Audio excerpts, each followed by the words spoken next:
कन्यादान आप कैसे करोगे? इसलिए जीवन में कन्यादान आवश्यक होता है, इसलिए बेटियां आवश्यक है। अगर ये बेटियां नहीं होती, माँ हुलसी नहीं होती, तो बाबा तुलसी का प्राकट्य कैसे होता?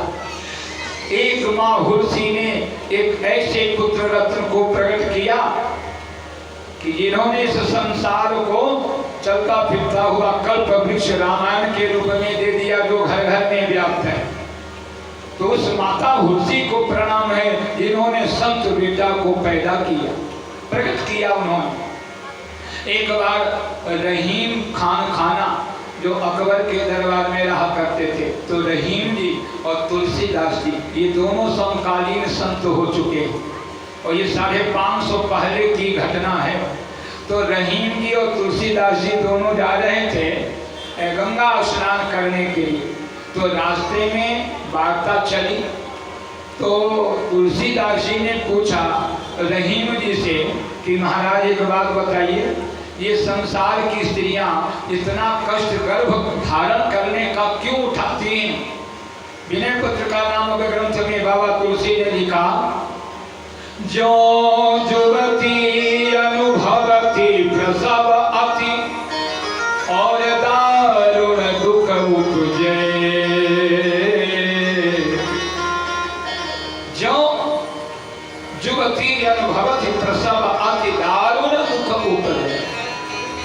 ये गर्भ धारण करना, प्रसव काल की जो पीड़ा होती है, असहनीय पीड़ा होती है, और उस असहनीय पीड़ा को धारण करती हैं ये संसार की स्त्रियां। तो तुलसी बाबा ने कहा कि सुरती नरती नागती और सहवेदन सबको। तो रहीम जी ने उत्तर दिया कि गोदनिए तुलसी फिरे और तुलसी सो सुत होय। वो ये हुलसी मैया की और तुलसीदास जी की पत्नी का क्या नाम था? जो हमारी पढ़ी लिखी बच्चियां हैं, तुलसीदास जी की पत्नी का क्या नाम था? ये क्वेश्चन आता होगा आप लोगों में, किसी बच्ची को पता है तुलसीदास जी की पत्नी का क्या नाम था? हम आपसे नहीं ना पूछ रहे हैं, ये हमारी जो बेटियां बैठी हैं सामने, आप लोगों के क्वेश्चन में जरूर आता है, लेकिन आप भूल गई। इसका मतलब है कि रामचरितमानस का पाठ आप सभी नहीं करती हो। हैं?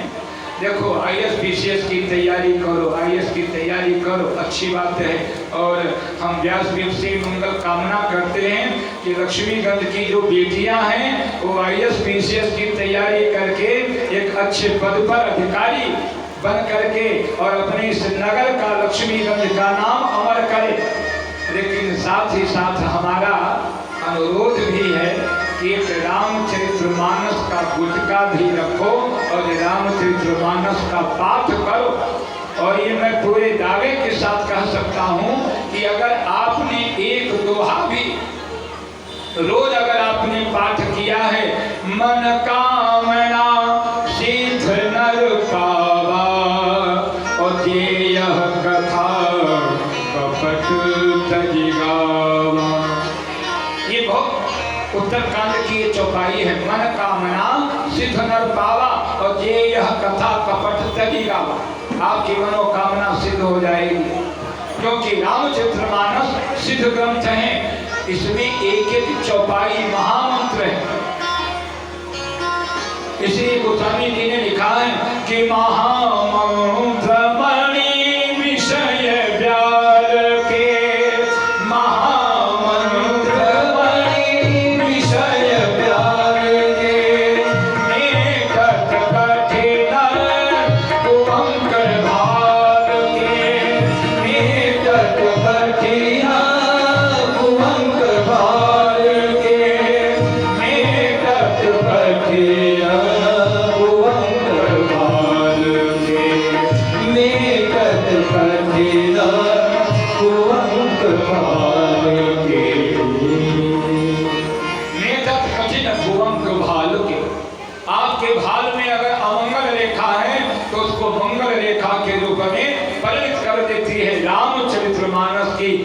चौपाइयां, मन का मना सिद्ध नर पावा और ये यह कथा कपट तरीगा। इसलिए प्रतिदिन एक दोहा पाठ करने में मुश्किल से 5 मिनट भी नहीं लगेगा और आपकी सारी मनोकामनाएं सिद्ध होंगी। तो मैं निवेदन कर रहा था कि अगर ये बेटियां नहीं रहेंगी तो समाज का सृजन कैसे होगा, सृष्टि का सृजन कैसे होगा। इसीलिए दक्ष राज ने 7 कन्याओं का सृजन किया, 7 कन्याओं को जन्म दिया और उन 7 कन्याओं में से 13 कन्या दे दिया कश्यप ऋषि को।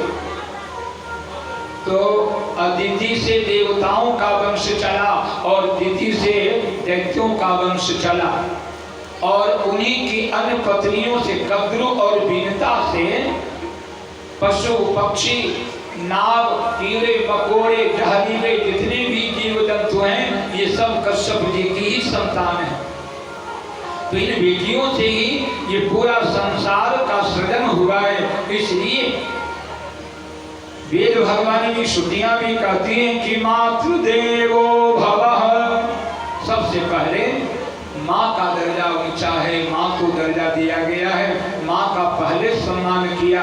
आज समाजवादी लोग कहते हैं कि हम समाजवाद की स्थापना कर रहे हैं, लेकिन ऋषि मनीषियों ने माताओं को, स्त्रियों को, बहनों को तो पहले से ही सम्मान दे रखा है कि यत्र नार्यस्तु पूज्यन्ते रमन्ते तत्र देवता।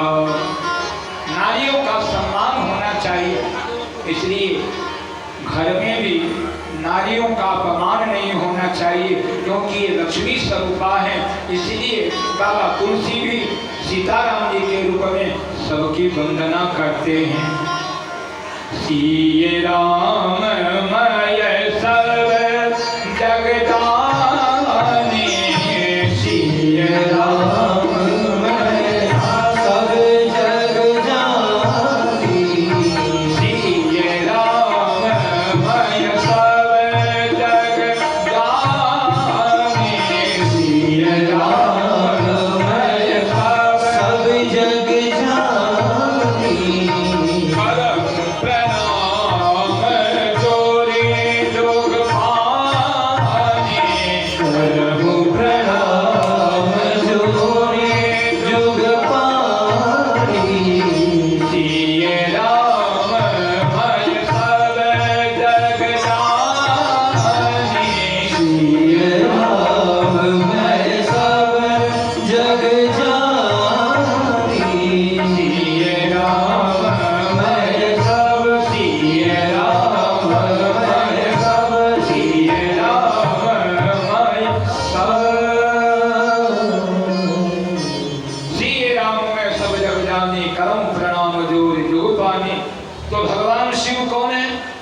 जगत मातु पितरौ वंदे पार्वती परमेश्वरौ।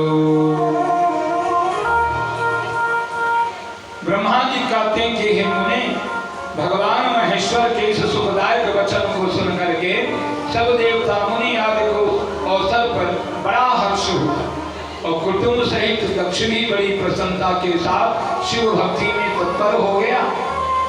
सर्वभूतात्मनामेक भावानां यो न पश्यति त्रिशूलानां भिराम दक्षसः शान्तिमधिगच्छति।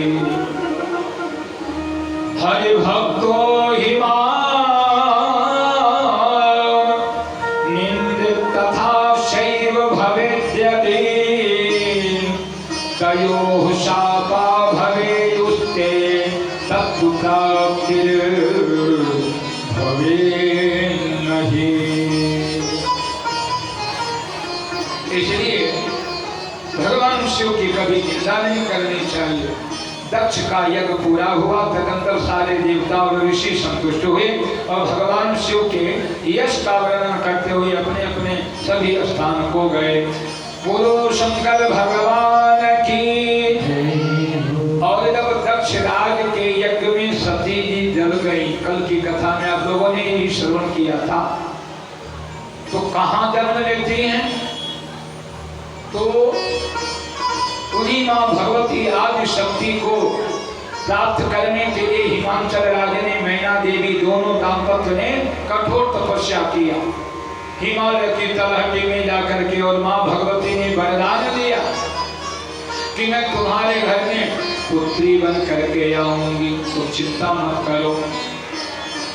और दूसरा कारण, माँ भगवती सती का जन्म हिमाचल राज्य के यहाँ इसलिए हुआ कि राम जी के चलते राम जी ने ही मन में प्रेरित कर दिया था कि आप असत्य भाषण कर लो, आप झूठ बोलो।